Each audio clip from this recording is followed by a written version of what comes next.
Hey guys, just wanted to show you around the dashboard. As you can see what's going on here, just for those that aren't too aware about how it works.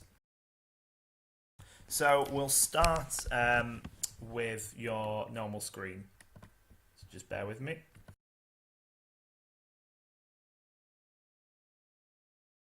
So when you load up the dashboard, this is what you'll see. You'll see this screen here, and you basically put your group in here, your group link. What's best to actually put in here though is the port that you join. Now it doesn't give you very much time to get set up, but the main thing is if you join through the port rather than the group, the stats in the bottom right will update as you go along. And that is really key because these stats can be really useful for the power-ups and stuff like that. We'll come to that in a second. I know it's very fiddly to join through the port, find out what it is and then join, but like I say, it does really help you kind of keep the stats up to date. It is something that hopefully will get fixed in time, but yeah, join through the port if you want the stats to update every time.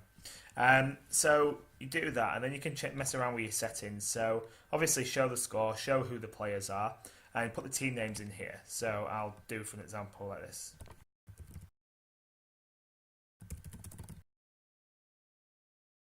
Okay, so we do that for the first half. We play on.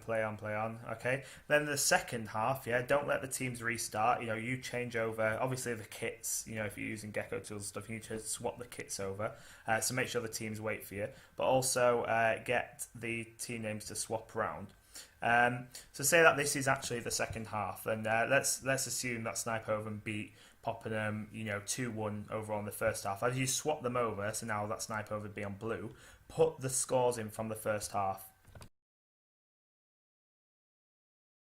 And what you can see that does here is it gives an aggregate score so that it was 3-3 overall, which is really useful for watching because obviously with it being played in two halves, the score doesn't stay on. If there's any high scoring maps, that it'll really help you kind of keep track. So do use that feature. Going down, I've turned flare and authentication off just because it's a little messy.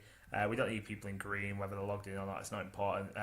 Sunball 3 here is red because they're dead. Once they die, they're red, and if they're carrying, they get a little flag next to them. Like here, these are obviously the power-ups that you can see that they might be carrying as well. You can have all these different fancy team stats on and things like that, although you can kind of see them all, especially if you've got the add-on which groups all the team stats together at the bottom. You don't want this kind of too full. What's really good to have is the power-up. So make sure you got all the power-up ones selected, overall power-ups, grip, bomb and TagPro. Don't put the speed on because that's the acceleration one that isn't used anymore. So if you join through the port and you don't end up refreshing or anything, these will keep going for the whole game. And it'll be really useful to kind of see those stats so we can analyze how things went. But yeah, so that's kind of like an overall setting of how to use it. So I'll just join a group.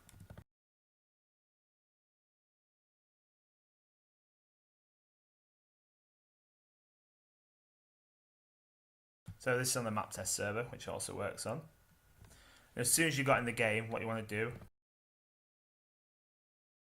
is get that one zoomed out. Now you see here, this very rarely happens, but you see it's not joined, okay? So all you need to do, back to settings, launch again. Again, a bit fiddly, but it usually works. If it doesn't work this time, I'm going to look a fool.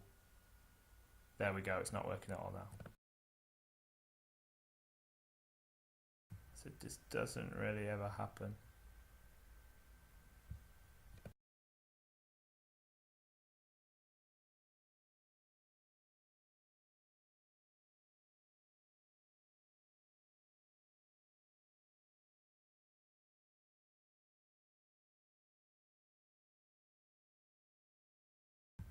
Oh, I see. Yeah, it's not letting me join because I'm Sunball.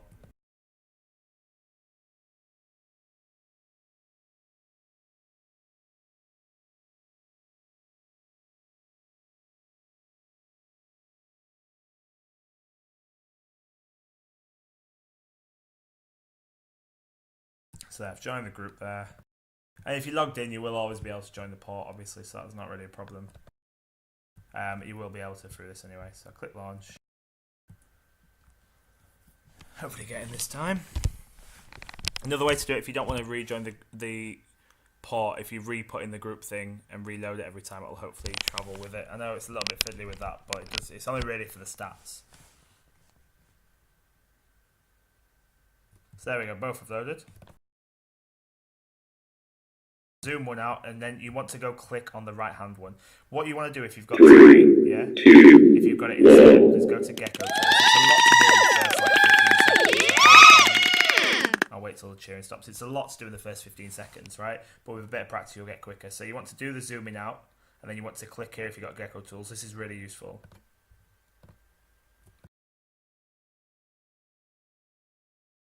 Maximize the viewport and hide the icons so you can see it looks a lot cleaner. Compare the left with the right. The only thing about Gecko Tools, at least right now, is it doesn't save your options every time, I don't think. I don't know if there's a way to fix that, or maybe it's because I'm in incognito mode. Either way, as you can see, that looks a lot cleaner. Okay, so do that at the start, get your things looking like this, right? If you have the TagPro chat thing installed, you can move the text out of the way because everyone will be switching for spawns, and that fills this right hand side up, which is really irritating for the first kind of 30 seconds. But yeah, if you have it set up like this, and again, you only have like 10-15 seconds, so really kind of sharp, zooming out, centering the map, getting the one on the right ready, okay, and you're making it look a lot cleaner. So just practice that, make sure you know what you're clicking.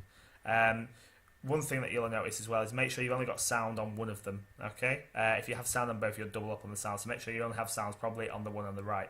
And the main thing is click on the right hand side. Use Q, W, A, and S to kind of follow the players. Make sure you're following flag carriers and you keep changing who you're following depending on what's going on. It does take a bit of practice. You might miss the odd thing if there's a lot happening, but that's why you've got the center view as well. But they're the buttons that you use to follow like you normally would when you're speccing. And just make sure you don't end up clicking on the middle, because you'll end up... if you click on the middle, you'll end up following a player when it's supposed to be centered. It looks a bit weird. So I'll just give you...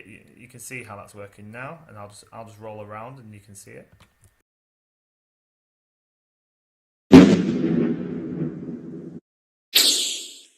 As you can hear, the sounds are slightly odd, because I've doubled up, because I'm playing obviously on one screen and then on the other screen I've got the dashboard going. So it's not the best sound quality at the minute, but obviously it works in the dashboard fine. Yeah, that's about it really. You just got to make sure you do the things at half time. If you are having, make sure you're changing the team kits and things like that. If you do have any issues like right at the start, I've asked the captains to all be like patient with the recorders, so that we get as much footage as possible. So if for some reason you don't get in the game, you can maybe try and ask them to stop. I don't know how compliant they will be with those sorts of requests, but try your best. But you should be alright. And yeah, just record what you can.